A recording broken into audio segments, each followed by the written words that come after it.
My sister framed me, cried to my parents, and got me thrown out, barefoot at 15. Weeks later, she bragged about it, and Mom overheard everything. I was 15 years old when my dad dragged me out of the house barefoot because my sister said I stole from her. I didn't steal anything, but weeks later, she admitted she planted the money, laughed about it, because she knew no one would ever believe me over her. She just didn't realize one person was listening. If you've ever been blamed for something you didn't do, if you've ever watched someone lie with tears in their eyes while you stood there powerless, this story's gonna hit hard.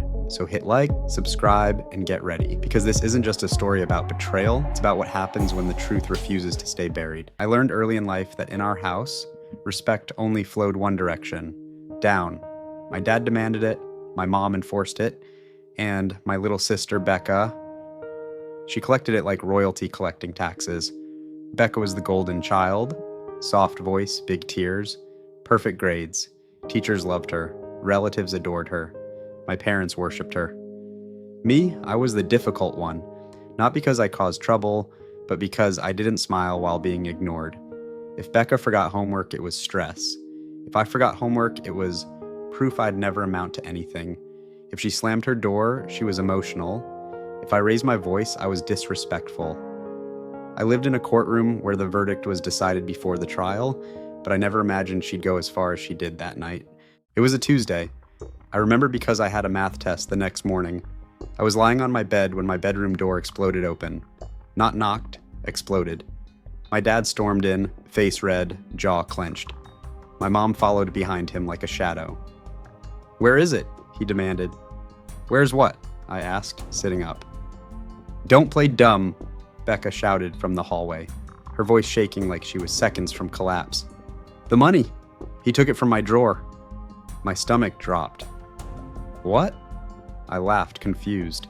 "I didn't take anything." Dad didn't answer. He marched past me, ripped my pillow off the bed. And there it was. Crumpled bills right under my pillow. For a split second, I thought maybe I was dreaming, because I hadn't put that there. I hadn't even touched her room. "I swear to God that's not mine," I said. My voice cracked in a way I hated. "I didn't..." But Becca started crying, not small tears, full body sobbing, shaking, clutching herself like she'd been violated, and that was it. The trial was over. Dad didn't yell at first. He went quiet, and somehow that was worse. "You steal from your own sister?" he asked, low and disgusted. "I didn't." He grabbed my arm so hard I felt his fingers digging into bone. Within minutes, clothes were being shoved into a trash bag, not folded, thrown. My mom wouldn't look at me. "Please," I said. "You know me, you know I wouldn't eat." "Enough," my dad snapped. He dragged me down the hallway. Becca was still crying, but when our eyes met for half a second, she wasn't crying. Her lips twitched. Then I was outside. The door slammed, locked. I was barefoot, 15 years old, holding a trash bag, and suddenly homeless. I thought they'd calm down, let me back in the next day. They didn't. At school, whispers followed me. People looked at me like I'd grown fangs. Becca had told everyone. "He stole from me. He's unstable." My parents had to kick him out for safety. Teachers treated me like I was volatile. The guidance counselor called me troubled. A relative told me over the phone, "You need to accept responsibility." Accept responsibility for something I didn't do. I bounced between couches for a week, then I ran out of couches. Gas stations became shelter, awning corners became bedrooms. I learned which convenience stores didn't chase kids away if you sat too long. Hunger does something to you. It scrapes at your insides, makes you smaller. But what hurt worse was knowing she was sleeping in my bed. Comfortable, victorious. About 3 weeks later, she found me. I was sitting behind a strip mall eating half a sandwich someone had thrown out. She walked up like we were meeting for coffee. "Wow," she said, wrinkling her nose, "and you look terrible." I stared at her. "Why?" I asked, just one word. She tilted her head. "Oh, come on, you really didn't figure it out?" My heart started pounding. "You planted it," I whispered. She smiled, slow. "Of course I did." The world felt like it tilted. "Why?" My hands were shaking now. She shrugged. "Because they'd believe me, and I was tired of you always arguing back. You think you're smarter than everyone." I couldn't breathe. "You ruined my life." She leaned closer. "No," she whispered. "I erased you." Then she walked away laughing. That night, something inside me hardened. Not anger, not exactly. Clarity. I had nothing left to lose, so I went home. I didn't knock, I walked in. Dad shot up from the couch. "What the hell are you doing here?" "I want the truth," I said. Becca froze at the kitchen table. "You framed me," I said, loud enough to echo. "Get out," Dad barked. "Tell them," I shouted at her.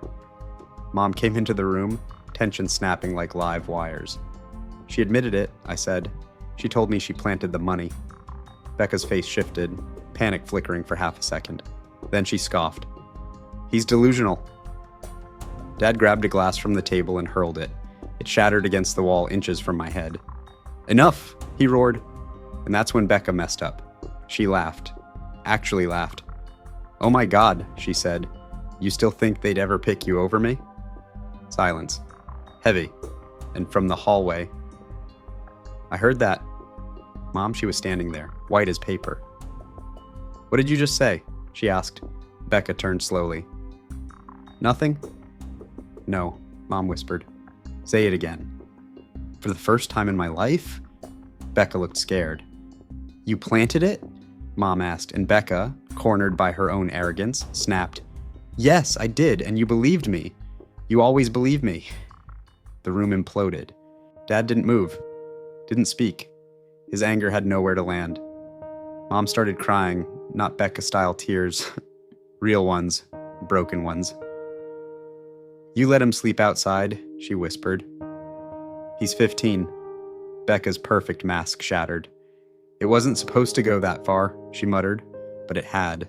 Dad looked at me for the first time that night, not with rage, with something worse. Shame. Mom told relatives the truth, called the school, corrected the story, publicly. Becca lost everything she'd built on that lie. Friends distanced themselves, teachers stopped treating her like a saint. And inside the house, the golden throne was gone. She wasn't erased, but she wasn't untouchable anymore. As for me, I didn't celebrate, I didn't gloat, I just slept in my own bed that night, door locked, shoes beside it. Not because I was afraid of being thrown out again, but because I'd learned something.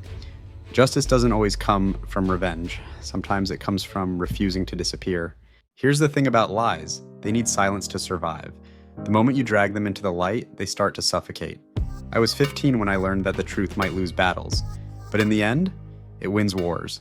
This story hit you if you've ever been the scapegoat, the blamed one, the kid nobody listened to. Drop a comment below. I want to hear your story. And if you're here for more jaw-dropping revenge and hard-earned justice, hit that like button and subscribe. Because sometimes the most satisfying revenge isn't destroying someone, it's surviving them.